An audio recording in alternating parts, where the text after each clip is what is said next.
What is up everyone, Sketchbits Gaming here. Welcome back to my reaction of Digimon Ghost Game. I recently watched the last episode and I have to say that I did not expect things to turn out this way, but I did expect this to turn out like this. So they took an interesting turn with it, if that's a way to put it, but for the most part, I'm actually going to make this video a reaction of both the final episode as well as the rest of the show entirely.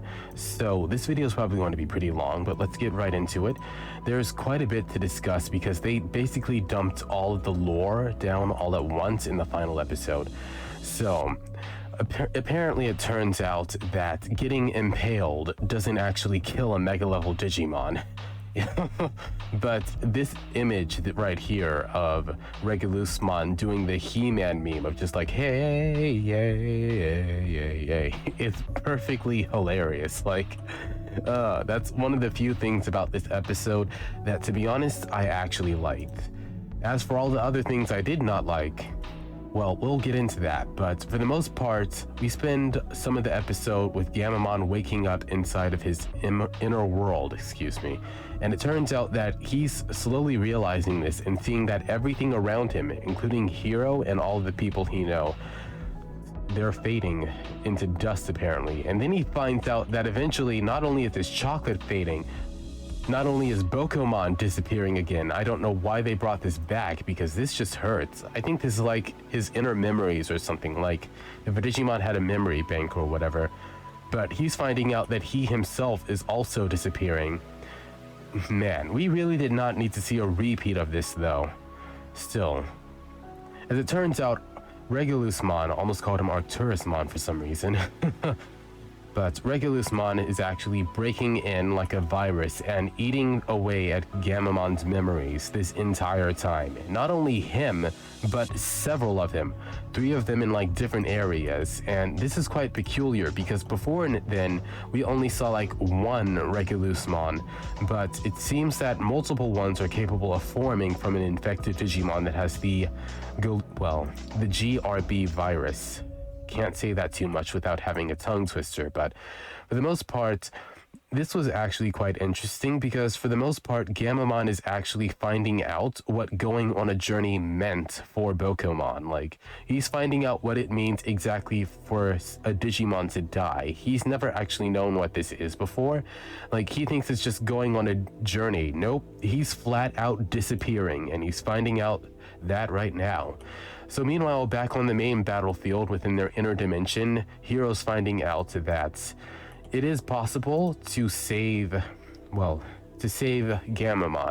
but in the process of that, he has to move faster than Regulusmon, absorbing his data, which is happening super fast.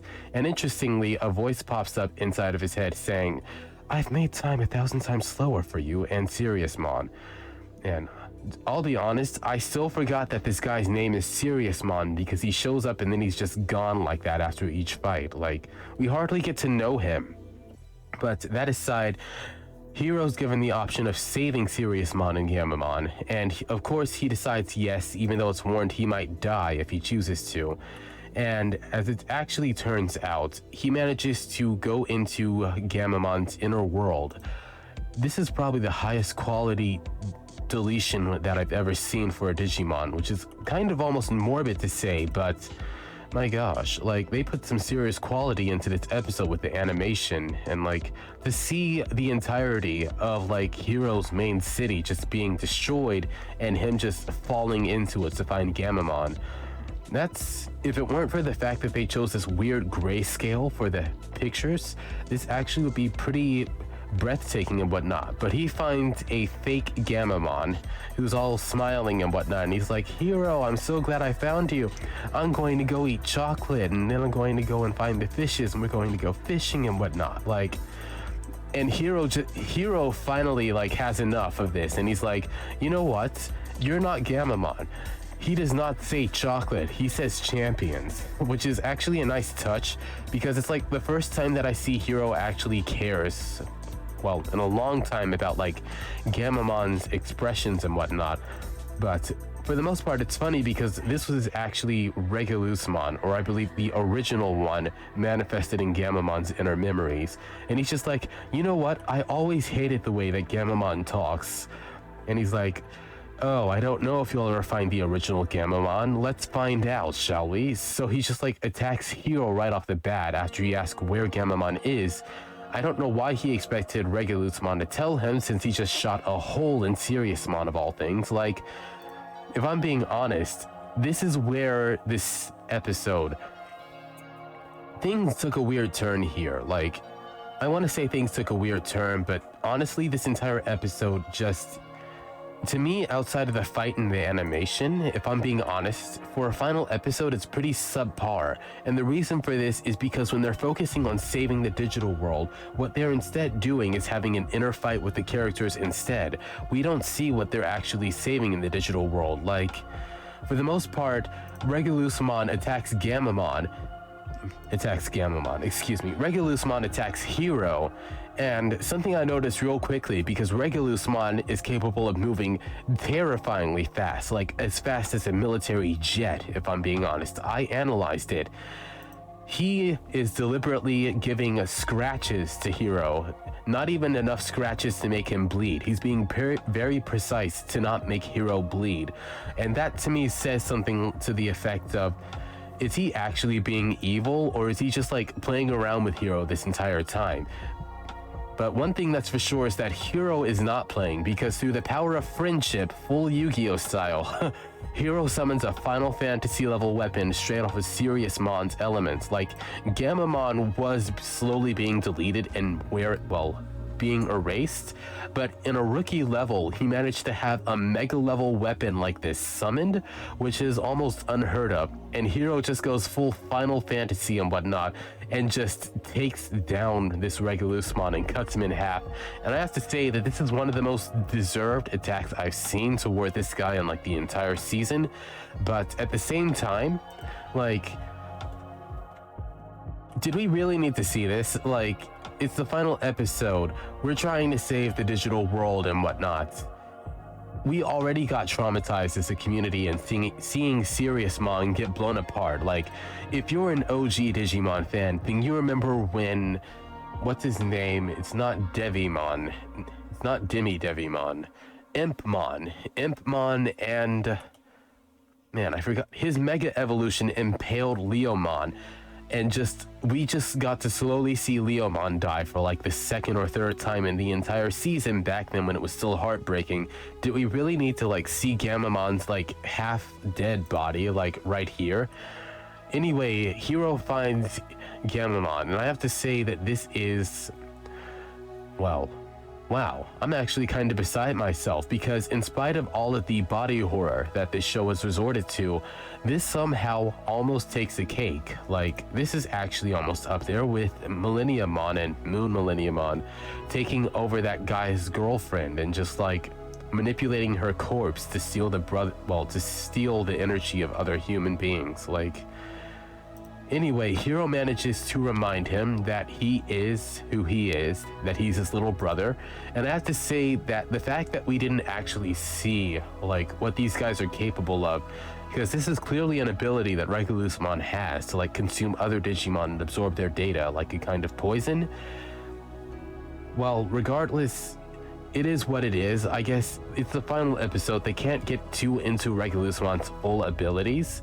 But Hero's happy that he manages to wake Gamamon up, and Gamamon's happy that Hero's finally come to rescue him, because he was basically dying alone in a cold world, getting colder and colder. And regardless, we're finally back to like full color. Jokes aside though, he revives Seriousmon, they fight. I'm going to flip through this a lot. They fight, basically. Seriousmon realizes that he can essentially re-transform back into Gamamon and use his alternate forms. This is personal for the most part for Gamamon. He's like, you know what? I'm not just going to kick your butt, you black budget ripoff. I'm going to go and take the power of the rainbow, and I'm going to go and kick your butt in style. So he goes to all of his champion level Digivolutions, levels below his ultimate level or mega level, and he proceeds to kick this mega level ultimate Digimon's his butt, basically.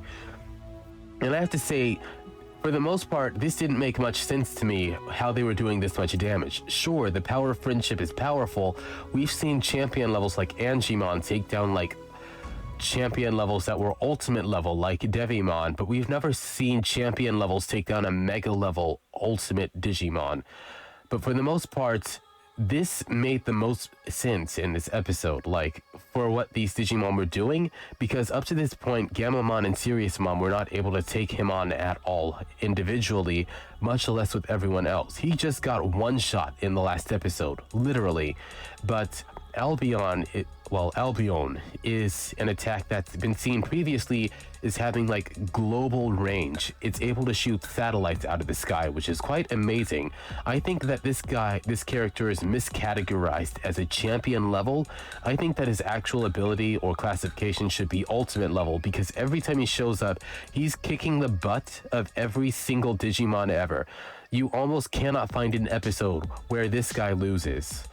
And for the most part of why I want to say that is because his attack actually does the impossible. Like Regulusmon's shield, which is unbreakable almost. I want to say it's almost comparable to like Digichromazoid, which is one of the hardest metals in the digital world. Like, this thing was taking mega level attacks and being perfectly fine until this champion level attack literally breaks it. And like, I don't think I can put it into proper words just like how shocking this is, because Seriousmon's swords against Regulusmon's tail, an ultimate level tail, broke a mega level sword and left them in this condition. Like, but regardless, this was an interesting take, because it's starting to say like, do Digivolutions even like matter in portraying a Digimon's actual strength anymore? I don't know what it is exactly about this Digimon, but I feel like if he were like twice as large, he'd be classified as an ultimate simply because he already has the attack power. He just didn't have the size. But for the most part, the fight continues and intensifies, and he's like, you know what? It's kill or be killed. I'm going to kill my other half. Goodbye. Here's my black hole no jutsu tail beast bomb, whatever. Black Tresuru. And he launches it at Seriousmon, and this is one of the coolest shots in the episode. But for the most part, Seriousmon actually is going all out, and I have to say this is one of my favorite shots in like the entire season. Like, this is actually very nice. For the most part, I did not expect him to just like crack his guns open just like by flexing his fist. For that matter, I didn't expect his fist to be so humanoid for that matter, but that's basically every mega level Digimon, because as each Digimon digivolves, they begin to resemble their Digimon partners more often, like they're humans. So they become more humanoid with each Digimon evolution. So that's the logic behind it. But sheesh, Planet Knuckle, they're just going all out. My gosh. Easily one of the coolest attacks that I've ever seen in the series. And for the most part, something about this shot reminds me of like Yu-Gi-Oh! And like their dragon monsters. Like Regulusmon honestly looks like he's up there with one of the most powerful ones. But that aside, each one of these shots is like epic and whatnot. The animation was done very nicely. I would recommend actually watching this episode for the animation, but I'd also recommend that in spite of how well this shot went and how well this episode was going, that like you stop watching after the first half, because unless you were watching the rest of the season, and just want to give an FYI, it's not worth watching the rest of the season unless you like not having anything explained to you, not having too many good characters, like not having good plot armor that properly is used. Like the plot armor is there, but it's not properly explained why it's there. Like, and poor characterization of different Digimon, it's not really worth it. But for the most part, we see one of Seriousmon's rare abilities apparently. Apparently has the ability, something similar to the digitized soul that we see from, I believe, my gosh, I don't remember if it's, I think it's Alphamon. It couldn't be Omnimon, it would be Alphamon, I think. But in any case, he's able to summon his soul and just like for lack of a better term, because his attack isn't named, I think I should call this like Seriousmon Ghost Game or like Ghost Game Attack, whatever. He basically summons his previous Digivolutions and he uses them to consume the soul of whatever Digimon he's targeting. And this is so daunting that like even Galus Gamamon's like, dude, what are you doing? You're supposed to be the vaccine Digimon. I'm the virus Digimon. Leave the creepy stuff to me. And like he gets eaten alive and he's like, wait, I was actually eaten by this rookie level Digimon. You know what? Fine, whatever. I give up. That's it. I don't care if I get deleted. That's it. I give up. And for the most part, this is actually quite interesting because we see something that actually also caught my attention, and it's that apparently there was a list of rules that Galus Gamamon and Gamamon both, well, they both follow apparently. Interestingly, once the fight is over, Bloom Lordmon, I think I was saying his name wrong in the last one, I was saying Lord Bloommon or something like that, he's instantly right back on, well, he's right back on the scene to deal with Gamamon, because up to this point, they were actually in the inner world of Gamamon. Didn't know that he had that, of course, because they don't explain anything this season, but he's like, where is the virus Digimon?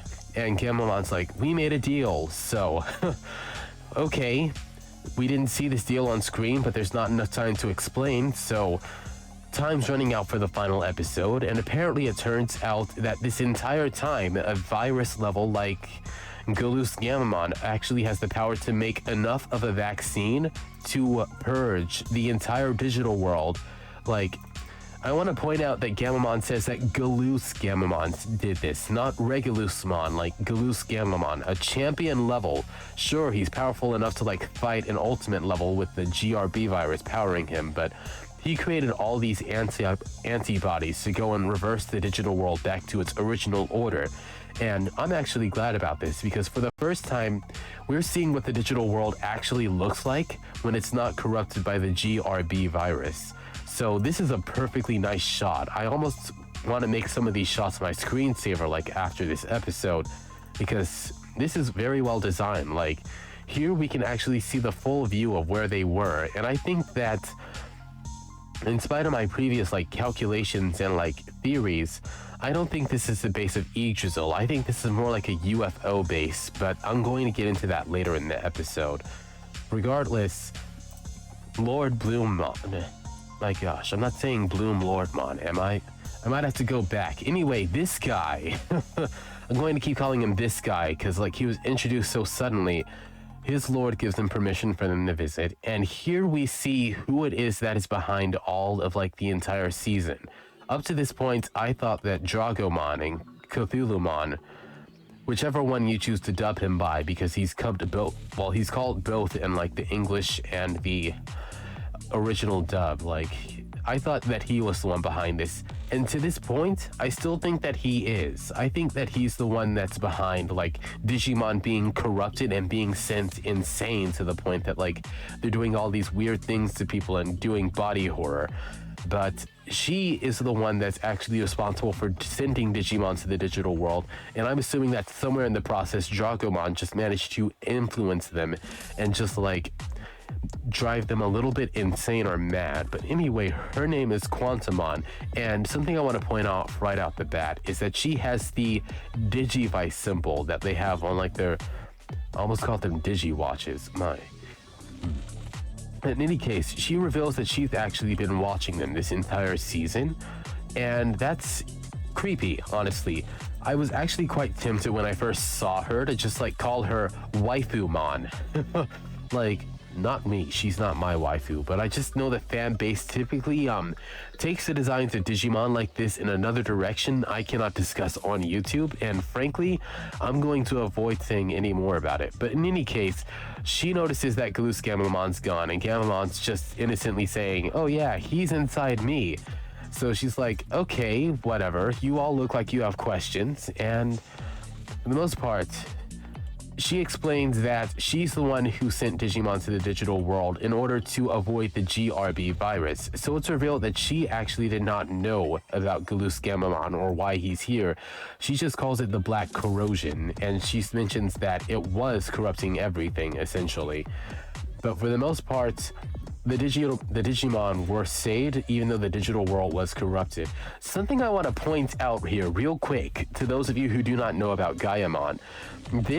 I think that this icon could technically refer to Gaiamon, which is the manifestation of like all Digimon in the digital world combined. Like, it does have the same icon as the rest of the Digimon here, but at the same time, it just seems to also refer to Digimon in general. Still, like, does this mean there's a giant human also inside the Earth? I'm just poking at this for fun, of course, but for the most part, she clarifies the reason that the digital world, when it vanished, caused all of the internet and all of the machines to power down is because the digital world and the human world in this season specifically are intrinsically connected. Like, previously we saw that like the human world and the digital world function separately, but as time goes on, they keep getting closer and closer together because humans' emotions keep making Digimon stronger and bringing them closer to the digital world. And in this season, like, each season chooses to deal with it differently. I'm starting to talk more about the season in general than the episode, but each season of Digimon deals with this phenomena differently. It happens universally, like Digimon find out about the human world, they go there or they start influencing it, the worlds start coming closer together, Digimon gets stronger with the human world, and the Digidestined are raised to help show Digimon how to interact with the human world and to show humans how to survive dealing with the digital world. But in this case, these guys are not Digidestined, and Yggdrasil and Homeostasis are not here to introduce them to being Digidestined. Neither are there any Angel Digimon to actually inform them of what a Digidestined is, well, what a Digidestined is, or what their role should be. So for her, she's like, wait a minute, this is a massive uncertainty. There's nothing guaranteeing that our world's going to survive. I don't know if Quantumon knows about Yggdrasil or not. But considering that she has so much access to the digital world, she has about as much power, I'd have to say, as Nagaomon in the 2020 reboot. And I'm saying his name in the Japanese format so that YouTube does not mistake me as saying something else.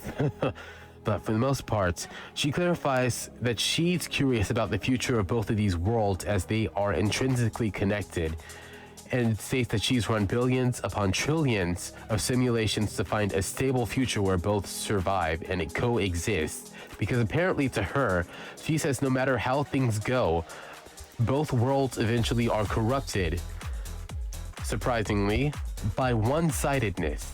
She says the illogical human emotion is unlike anything we Digimon have. And I have to say something. I have to say something real quick. As someone who studies this series and constantly looks at the lore almost pseudo-religiously, like, I'm very nitpicky about what I accept as canon unless I can constantly say that it's backed by this season, is backed by this season, is backed by this season. And what we've seen in this episode is that Quantumon actually makes mistakes. She just doesn't realize it yet, but apparently she says human emotion is illogical. The thing is that the entire network of the digital world is designed because Digimon are based on human data. Like, Digimon are based off of human data. The entire characteristic of virus, vaccine, or data is characterized on the nature of like what humans choose to have. Like viruses, data, vaccines, they were all built by people. Her data, the data making her up herself, is built by people who had emotions. So there is definitely a logic to it, contrary to what she's saying. But for the most part, she actually clarifies this and says that she cannot understand data, even though she can understand emotions, but she cannot feel it, which is interesting because most Digimon are actually capable of feeling emotion. But for the most part, she sent Digimon to the world for her own personal endeavor to know what it's like, what human emotion is like. And I have to say, this might not be what she said exactly, but I read between the lines with this and like how she's actually processing this information. She clarifies that she's a she's above the level of supercomputers, and that she sent Black Tailmon in the form of emails, like posing as a human doing like research stuff and production stuff across the world. And she was trying to find suitable humans who were helping develop products so that she could have Digimon then go to those areas and collect data off of humans, and the Digimon who behaved well and got the data back, she had them sent back to the digital world. Now, I'm assuming that what she was doing with the other Digimon was either having them be killed off by Dragomon, because she doesn't seem too caring about sending Digimon out of their main world. Like, she induced some serious PTSD anxiety. She is not a good Digimon. I do not care how the series portrays her. She caused the entirety of this series because her best definition of dealing with the problem is by causing everyone else to go through the hardship of it without saying anything about it. If she had just like been upfront and said, "Hi guys, I'm one of the most powerful Digimon here. You can't delete me. I have Wasudo Royal Knight guarding me," like, it turns out that there's this threat that's supposedly going to destroy the entire digital world and the human world in 2,000 years, which I hate, because they should have made that the ending of this season. Like, they should have made it so anticlimactic. In each season, the human world and the digital world getting along together is the rewarding result of all of the conflict that we've seen up to that point of what the Digimon have been doing. But in this season, we don't have any main plot to focus on, so it's the end result itself. Hero himself is actually upset with this and points out that the Digimon did not know that they were a part of this experiment. He flat out calls her out in what I have to say is one of the best moments for him in the entire show, where he points out that she used Digimon like pawns. This is not an Yggdrasil level thing. Yggdrasil does let Digimon do whatever whatever they want for the most part, but in any case, this is not the characteristics of a good Digimon or a lordly Digimon or a holy Digimon. Yggdrasil himself, who is the Digimon lord of the digital world, also is selfish, but he never makes a game out of it. And I have to say, this entire season seems to be what I would call the ghost game. But she counters this by saying it was necessary. And I need to just take a moment to say it was not necessary. Contrary to her belief and everything she analyzed, she only analyzed the human world. She thought that she already understood Digimon, but when Digimon came in contact with people, they produced Digivolution, and she revealed that she did not know that such unexpected Digivolutions were expected or possible, which means that she did not study both factors and figure out that it was possible for humans and Digimon to get along together, combining with each other. You know, Digimon can DNA digivolve, they can digicross for all things like Japanese pronunciation or not, they can combine in whatever manner or freakish manners, and Digimon tamers, they could literally just absorb each other's data and start using components. Hero literally just summoned Seriousmon's cannon onto his arm and gunbladed Regulusmon out of existence in memory form. And I have to say that this episode just lays it on us with what I have to say is a bunch of fallacies. For the most part, the digital world got mischaracterized here. It's actually revealed, for the most part, Digimon, for the most part, they're portrayed as not being necessary, as being like pawns. She says, "Oh well, it was necessary," and she does this mocking laugh because she does not fully comprehend human emotions. She was just like, "Yeah, I understand that you guys think this is funny, right? Laugh this off, it's a joke." And Jellymon's like, "I don't mind at all." And I have to say, I want to give the biggest middle finger to Jellymon. I'm normally not too explicit with when I dislike something, but Jellymon was completely in the wrong here. This is not the right way to have gone and done things. This season was not handled properly. Like, Jellymon was appealing to emotion. This is a fallacy of like, this is a cognitive fallacy of appealing to emotion, using her emotions of how she personally feels about Digimon to ignore the fact that her own Digimon partner, Kyoshiro, was nearly killed off literally about 5 times or more, 6 times, 7 times Let me count Millenniumon 8 times. He was killed almost 8 times. It's just that 5 of them were personal. He was killed off almost 8 times, and she's like, I don't care. I have a good time with Digimon and humans in the digital world. I don't care if they were sent to the digital, well, to the human world. Jellymon is an immature Digimon. She's been for the most part of the series. She mainly focuses on herself. In one of the previous episodes, one of the earliest episodes actually, she almost got Kiyoshiro killed because she was impulsively like starting this massive money stealing company so that she could get all the money she wanted. And easily one of the Devas themselves actually came forth and was about to just 86 straight up murk Kiyoshiro and was like, prepare to pay for your sins, human. You will never repeat this crime against us again. And like, I have to say, she does not learn by the end of the season, and I'm just disappointed with that she doesn't understand that there's more to this than her personal opinion. But for the most part, Quantumon says that she does not understand like the synchronization of human and Digimon coming together. I'm getting so excited I'm actually having a hard time speaking, but for the most part, she reveals that this is why she introduced the limiter, that time limit that keeps kicking in whenever they go to ultimate level that prevents them from reaching like their full potential as like human inspired digivolutions or human triggered digivolutions. And I have to say, this is the biggest middle finger I've ever seen. I'm surprised they're not mad at her. I'm surprised they're really not mad at her, because for the most part, this provided some intensity. They nearly died because of that limiter. They never found out how to remove it. They never found out why it was installed. They almost died several times. Do you guys remember like Dragomon and when he showed up and how I'm 90% sure like the other, let's see, what's his name? Lamormon and Thetismon. You guys remember how they were so like unable to properly like stay in their proper and final form because of this timer? They literally almost died because she decided to just put this random limiter on them.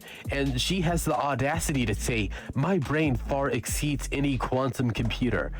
I'm afraid that Quantumon, in spite of her good intentions are only that. And the only part of her brain that actually exceeds a quantum computer is her ego. She literally just caused an entire season of okay, excuse me. Have to calm myself down. She literally just caused an entire season of Digimon suffering throughout the entire digital world. And she's like, oh, well, this was in my expectations because I had to find my personal view of what's a stable digital world. Like, okay, whatever. Let's move on to the next part of the episode before I blow a fuse. Speaking of blowing a fuse, Galus Gamamon is actually still alive. Gamamon may have re-merged him with himself, but he did not actually consume and destroy him. For the most part, here we get our final like explanation for these black Digimon that have been showing up. It turns out that these are black Digitron Digimon. Black Agumon, black, his name is not Terriermon, black Gargomon, and black Growlmon, yeah. So in any case, I find it interesting that 2 of the champion level Digimon tamers were actually revealed here in dark forms, which says something about them. I have to say, I actually wish that this guy were like Hero's original Digimon almost, but that's mainly because we rarely got to see these guys. They weren't introduced enough to be cool. They were just like interesting, like, okay, what are they doing? Why are they here? In any case, like, Galus Gamamon reveals that he was actually supposed to follow a bunch of rules, which is why what I was mentioning earlier when he was caught by Gamamon and fully consumed. And like, he was just like, oh well. That aside, it turns out that there's actually this massive threat that's posed called the Endbringer. Yeah, I think I'm remembering that correctly. The Endbringer is what it's called in this episode. And he says that it destroyed his previous world, that he's a Digimon from space, and that he was creating an army so that he could destroy and devour the Endbringer. And I have to say, this is actually quite interesting because for the most part, they decided the final episode to introduce something that was so important. Congratulations. Like, this season's all over the place. I do not care what anyone says about this being safe for season 2. The fact is that for each season, you're supposed to have a clear conclusion where all of the issues are solved. The next season, then you bring up what could potentially happen or the new problem. But you don't say, oh, hey, there's this threat coming in 2,000 years. I can imagine that them using Moon Millenniumon, if they ever get powerful enough to do so somehow, to travel 2,000 years in the future and just Chaos Controller, teleport this exploding star or whatever out of the way so that it doesn't destroy the human and digital world. But in any case, Quantumon decides to make an actually intelligent move, and she decides, all right, main characters, you all are going to help since you decided to have Digimon and humans live together. You're going to create this human and digital world where you will be able to have both Digimon and humans coexist, and you're going to be the ambassadors of it. Surprisingly, Ruli actually creates a national theme for this, and if I'm remembering correctly, Anguramon says something to the effect of saying, instincts and emotions are unruly, but action is what actually has the impact. And I have to say, if I'm being honest, I think I know, to an extent, what intentions that Quantumon has. But for the most part, she went out of her way to, properly... She's biased. Let's put it properly, she's biased. You don't need a class in logic to know that there is something wrong with this Digimon just throwing over several, hundreds of Digimon into the human world. When it was happening in the previous season, it was Digimon just slowly trickling over. Sure, they manifested occasionally, but they were in hologram form, or they manifested occasionally like Ogremon, and then they disappeared again. They weren't causing that many problems. But here, they're fully aware of what's going on, and contrary to Jellymon's belief, I have to say, this actually kind of raises quite a few concerns, because she's like, humans and Digimon can't coexist together, it will mean the destruction of both worlds. Season 2 would disagree with you, and for the most part, Digimon Data Squad would actually disagree with you as well, because they actually managed to have Digimon, albeit loosely through dads, exist on the side of the humans. They just chose to go back to the digital world. Digimon Tamers, Season 3, which is thought to have the most tragic or saddest ending, it's revealed in DigiCross Wars that Takato and Guilmon actually meet up again when they team up with all the other main characters to take down Quartzmon. So they actually have their happy ending too. So the Digimon and Digimon Tamers in the human world, they also get along perfectly fine. So this statement that humans and Digimon cannot get along together is illogical in and of itself. And I have to say, for some reason, I just feel focused to just state Jellymon is still completely wrong for her viewpoint of saying it doesn't matter that other Digimon were brought into the human world. Let me remind you guys something about what happened previously in this season. Let's list some of the most dangerous Digimon that nearly caused the destruction of the human world if it weren't for the fact that this were an experiment. We have Myotismon, who almost seems to be the same Myotismon as the one in Season 1 and 2, though he's not. Well, actually, it's quite possible he is. I think he might actually be. He just decided to just give up or something. I don't know how he got to this dimension. I just know that when Darkness Digimon are deleted, they can also remember their previous lifetimes and have their previous memories as well. So I don't know if he was actually evil. It's just that he decided to perhaps move to another dimension by accessing that world that he accessed in Season 2 when he fought the Digidestined. You know, the weird dimension that allows them to make any desire they have come to life. Maybe he used it to find another dimension where there's no Digidestined, because in this season, there's no Digidestined. These guys did not save the digital world, they just stumbled upon it, and this was just a simulation run by Quantumon to see what could work to save the digital world. She has it on her computer right here. It's too bad I can't read Digimon, but I can read Idiot, because for some reason, she didn't think to actually analyze the Digimon side of this, she only analyzed human emotion.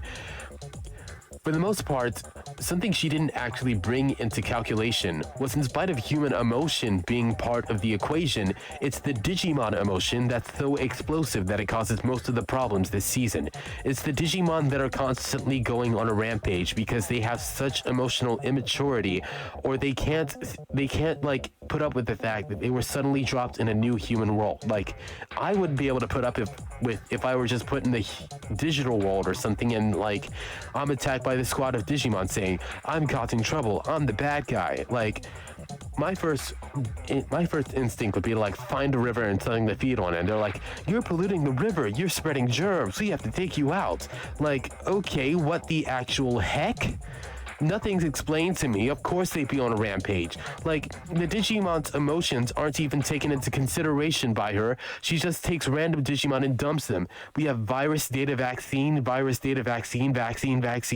like, virus. Myotismon of all things was dropped down there, but the fact that Moon Millenniumon was ripped out of another dimension and brought into this season just to like see what was possible, like, and what would happen with him.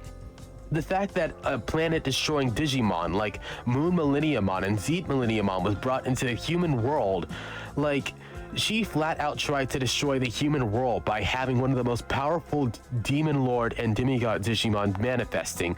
Like, even though it was only in the title, we also saw Lucemon Child Mode, and Lucemon Child Mode is capable of destroying an entire planet of his own whim. He just chooses to have it done by the Royal Knights because he's so powerful. Like, for those of you who may have seen Digimon Frontier, Lucemon Child Mode was the form that was required for the 10 legendary Digimon to take down in order to avoid causing the destruction of the digital world.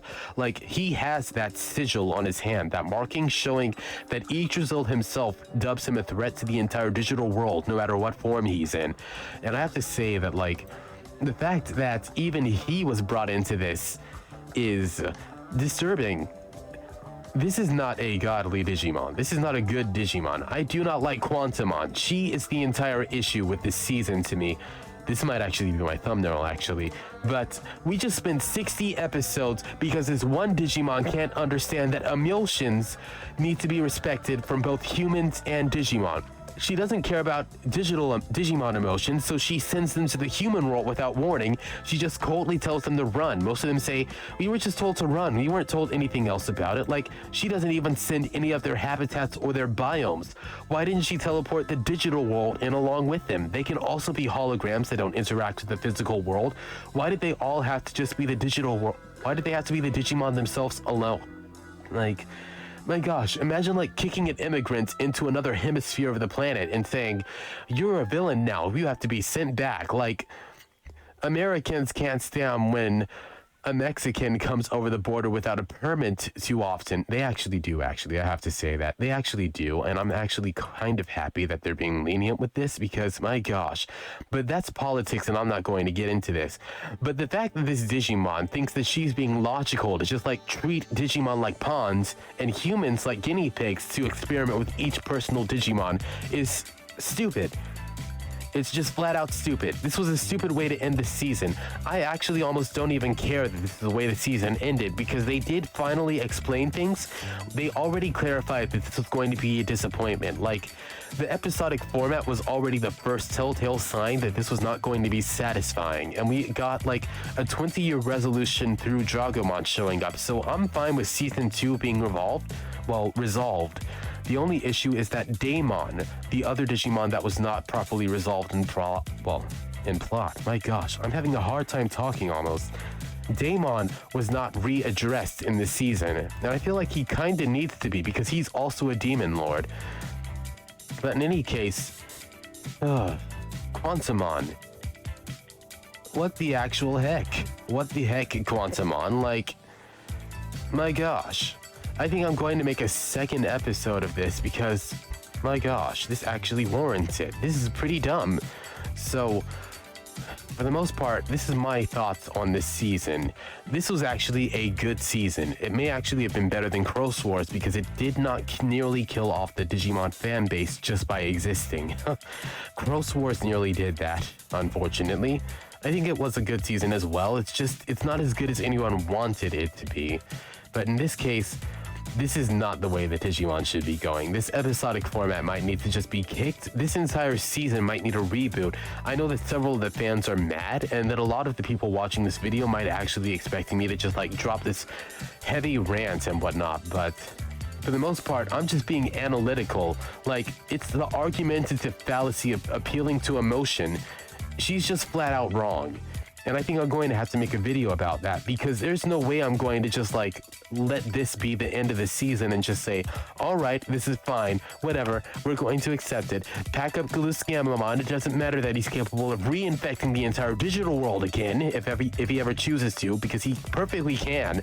Like, nope, let's just let this be the end of the season. Like, my gosh, we couldn't even find out the name of the continent that they're building for both Digimon and the human world. What a disappointment. Like, we're not even told what it is.